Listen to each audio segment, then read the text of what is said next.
Naka-voltage na tayo. Dito sa taas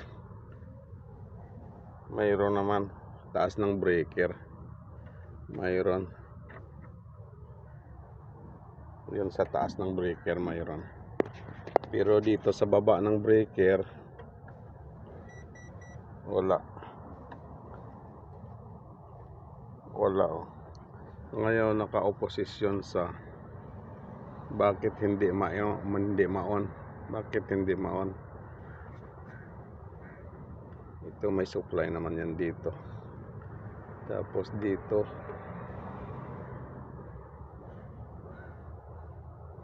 tingnan natin to, CN to.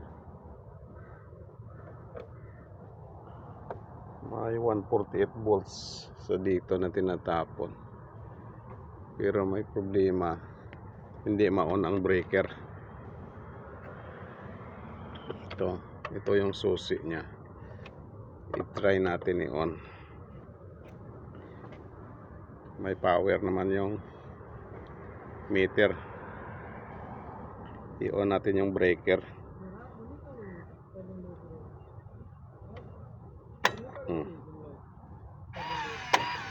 Nag-automatic off sa. Kailangan pa kasi ng Skiko na i-program, i-scan.